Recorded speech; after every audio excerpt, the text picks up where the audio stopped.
नमस्कार। आज हम एक बहुत ही दिलचस्प कहानी में गोता लगाने वाले हैं। एक ऐसी महागाथा जो दुनिया के सबसे बड़े त्योहारों में से एक दिवाली की जड़ है। तो सवाल ये है कि आखिर समुद्र का मंथन हुआ क्यों था और धन की देवी माँ लक्ष्मी का जन्म कैसे हुआ। चलिए इसी में थोड़ा और गहरे उतरते हैं। देखिए, दिवाली की रोशनी को समझने के लिए ना हमें पहले एक बहुत बड़े ब्रह्मांडीय संकट को और फिर उससे निकलने की एक दिव्य योजना को समझना होगा। तो एक श्राप और एक खोया हुआ साम्राज्य। ये वो पल था जब अभिमान ने स्वर्ग को ही डुबो दिया था। कहानी की शुरुआत किसी लड़ाई झगड़े से नहीं होती, बल्कि एक तोहफे और कह सकते हैं एक छोटी सी अहंकार भरी गलती से होती है, जिसके परिणाम बहुत ही विनाशकारी हुए। अब इस पूरी घटना में सबसे दिलचस्प बात यह है कि देखिए सब कुछ कितनी जल्दी बदल गया। ऋषि दुर्वासा ने इंद्र को एक दिव्य माला दी। इंद्र ने अपने घमंड में वो माला अपने हाथी ऐरावत को पहना दी और फिर हाथी ने उस माला को जमीन पर फेंक कर कुचल दिया। बस, ऋषि दुर्वासा इतने क्रोधित हुए कि उन्होंने इंद्र समेत सभी देवताओं को उनकी शक्ति, उनका भाग्य, उनका वैभव सब कुछ खो देने का श्राप दे दिया। सोचिए, अपमान का सिर्फ एक पल और सारे देवता शक्तिहीन हो गए और इसी वजह से असुरों को स्वर्ग पर कब्जा करने का मौका मिल गया। अब हारे हुए हताश देवता किसके पास जाते? वो गए परम संरक्षक भगवान विष्णु के पास। अपनी सारी शक्ति खोने के बाद देवताओं के पास अब कोई और चारा नहीं था और यहीं से एक ऐसे प्रस्ताव की नींव पड़ी जिसकी किसी ने कल्पना भी नहीं की थी। और वो प्रस्ताव था महान सागर मंथन। एक ऐसा इनाम पाने के लिए एक ऐसा गठबंधन जिसकी कोई उम्मीद भी नहीं कर सकता था। भगवान विष्णु ने एक रास्ता सुझाया। उन्होंने कहा कि अपनी शक्ति वापस पाने के लिए देवताओं को महान क्षीर सागर का मंथन करना होगा ताकि उससे अमृत निकल सके, यानी अमरता का नेक्टर।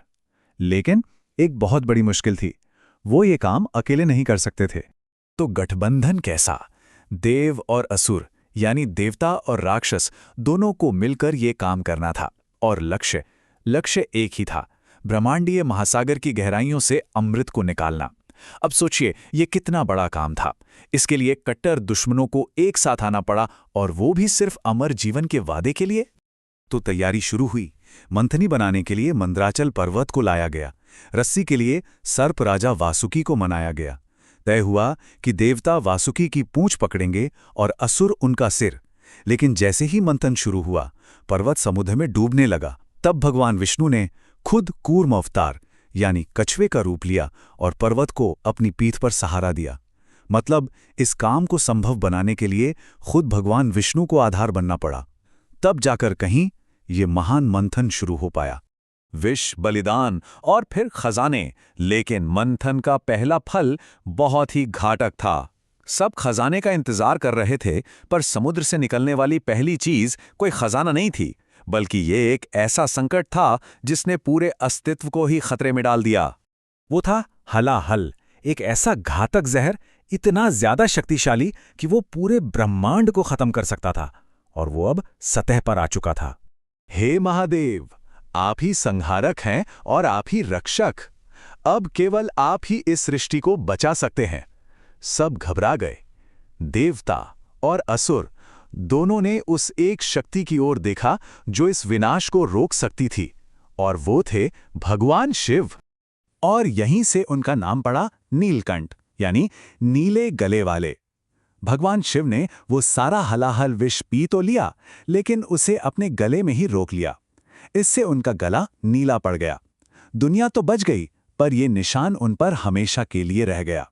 खैर, शिव के इस महान बलिदान की वजह से दुनिया बच गई और मंथन का काम आगे बढ़ सका। और इसके बाद समुद्र से एक एक कर दिव्य खजाने निकलने लगे। और क्या क्या निकला? कामधेनु गायें जो हर इच्छा पूरी करती है, उच्चैश्रवा वो 7 सिरों वाला दिव्य घोड़ा, वही ऐरावत हाथी जो बाद में इंद्र का वाहन बना, भगवान विष्णु के लिए कौस्तुभ मणि, इच्छा पूरी करने वाला कल्प वृक्ष और खूबसूरत अप्सराएं भी। तो एक एक करके ये सारे अद्भुत रत्न समुद्र से निकले, लेकिन असली और सबसे बड़ा खजाना तो अभी बाकी था। देवी लक्ष्मी का आगमन। ये था भाग्य का जन्म और एक बहुत ही महत्वपूर्ण चुनाव का क्षण। अचानक समुद्र का पानी सुनहरा हो गया और एक चमकते हुए कमल के फूल से देवी लक्ष्मी प्रकट हुईं। धन, सौंदर्य और समृद्धि की साक्षात देवी। अब सवाल ये था कि भाग्य की देवी आखिर अपने वर के रूप में किसे चुनेंगी। वहां मौजूद हर देवता और असुर अपनी अपनी शक्ति और धन का दिखावा कर रहा था ताकि देवी का ध्यान खींच सकें, लेकिन देवी लक्ष्मी की नजरें कुछ और ही ढूंढ रही थीं। उन्होंने अपने चारों ओर क्या देखा? अहंकार, लालच, अस्थिरता और सिर्फ इच्छाएं। पर उन्होंने चुना क्या? उन्होंने चुना शांति, संतुलन, करुणा और सबसे जरूरी धर्म। और उनकी नजर जाकर टिकी भगवान विष्णु पर। उन्होंने विष्णु में वो संतुलन और धर्म देखा जो किसी भी समृद्धि को बनाए रखने के लिए जरूरी होता है। तो ये चुनाव बहुत बहुत ज्यादा महत्वपूर्ण था। और उन्होंने वरमाला भगवान विष्णु के गले में डाल दी। ये इस बात का प्रतीक था कि सच्ची दौलत, सच्ची समृद्धि वहीं टिक सकती है जहां धर्म हो। तो असर में ये मिलन सिर्फ एक शादी नहीं थी, ये तो एक ब्रह्मांडीय सिद्धांत की स्थापना थी। लेकिन रुकिए, मंथन अभी भी खत्म नहीं हुआ था। अमृत और छल कहानी अब अंतिम इनाम और एक बहुत ही चतुर चाल की ओर बढ़ रही थी। मंथन फिर से शुरू हुआ और इस बार वो बाहर आए जिनके हाथ में वही चीज थी जिसके लिए ये सारा का सारा मंथन शुरू किया गया था। और वो थे धन्वंतरी, देवों के वैद्य और भगवान विष्णु के ही एक अवतार। वो समुद्र से अमृत का कलश लेकर प्रकट हुए। ये वही पल था जिसका सबको बेसब्री से इंतजार था। लेकिन इससे पहले कि कोई कुछ समझ पाता, सत्ता के भूखे असुरों ने वो कलश झपट लिया और उसे लेकर भाग खड़े हुए। और यहीं पर हुआ अंतिम छल। असुरों ने अमृत का कलश चुरा लिया। तब भगवान विष्णु ने एक बेहद खूबसूरत स्त्री मोहिनी का रूप धरा। असुर मोहिनी के रूप पर ऐसे मोहित हुए कि अमृत बांटने का काम उन्हीं को सौंप दिया। और फिर मोहिनी ने बड़ी ही चतुराई से सारा अमृत सिर्फ देवताओं को पिला दिया और वो फिर से अमर हो गए। ये भगवान विष्णु की दिव्य लीला का एक क्या ही बेहतरीन उदाहरण है ना? इस तरह आखिर में देवता जीत गए और ब्रह्मांड का संतुलन फिर से बन गया। तो अब आते हैं दिवाली के सच्चे अर्थ पर। इस प्राचीन कहानी से लेकर आज की हमारी परंपरा तक का सफर। सवाल ये है कि ये इतनी बड़ी कहानी हर साल जो हम दिए जलाते हैं उससे कैसे जुड़ती है? देखिए, ये मंथन की ही विरासत है। पहला, धन्वंतरी का आगमन। जिस दिन वो अमृत का कलश लेकर आए उसे आज हम धनतेरस के रूप में मनाते हैं। ये स्वास्थ्य और आरोग्य का त्योहार है और यहीं से दिवाली की शुरुआत होती है। और दूसरा, लक्ष्मी का आगमन।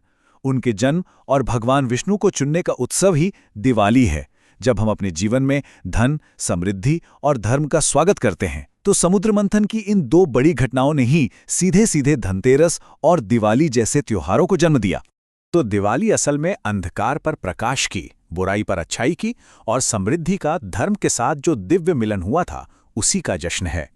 यह हमें हर साल याद दिलाता है कि असली दौलत सिर्फ पैसा या सोना नहीं है, बल्कि ये स्वास्थ्य, एक मकसद और अच्छे आचरण के बीच का संतुलन है।